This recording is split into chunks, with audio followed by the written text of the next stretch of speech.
નમસ્કાર વિદ્યાર્થી મિત્રો, સ્વાગત છે તમારું તમારી પોતાની યુટ્યુબ ચેનલ માય ક્લાસમાં. આજે આપણે ભણીશું ધોરણ 9 વિષય ગાલા વિકાસ ગણિત પોથીમાં 12.1માં દાખલા નંબર 4. જો એક છોડના 4 પાંદડાની લંબાઈ મિલીમીટરમાં આપવામાં આવી છે અને તેમાં મળતી માહિતી નીચેના કોષ્ટકમાં દર્શાવી છે.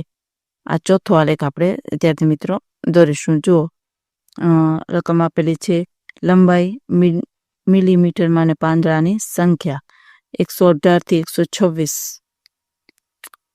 પછી 127 થી 135માં 5, 136 થી 144માં 9, 145 થી 153માં 12, 154 થી 162માં 5, 163 થી 171માં 4 અને 172 થી 180માં 2.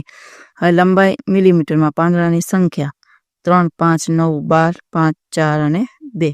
આ તમારે આવી રીતે પાછું લખવાનું છે. હવે જો પેલો પ્રશ્ન છે, આપેલી માહિતીનું નિરૂપણ કરતો એક સ્તંભ આલેખ દોરો.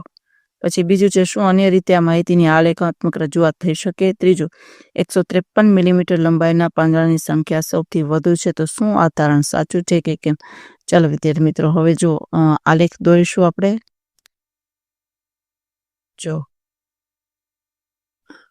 વાય અક્ષ ઉપર તમે લંબાઈ દેખાડી શકો, પાંદડાની એક્સ અક્ષ ઉપર તમે એના લંબાઈ મિલીમીટરમાં તમે દેખાડી શકો છો. આ રીતે વિદ્યાર્થી મિત્રો આલેખ દોરવાનું થાય છે.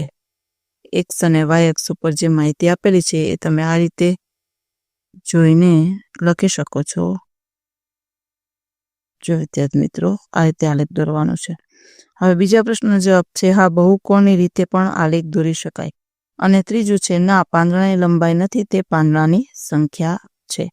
ચાલો વિદ્યાર્થી મિત્રો, આજના વિડીયો લેક્ચરમાં આટલું જ. જો તમને આ વિડીયો ગમ્યો તો લાઈક કરશો, તમારા મિત્રો સાથે શેર કરશો અને મારી ચેનલને સબસ્ક્રાઈબ પણ કરશો. આવજો.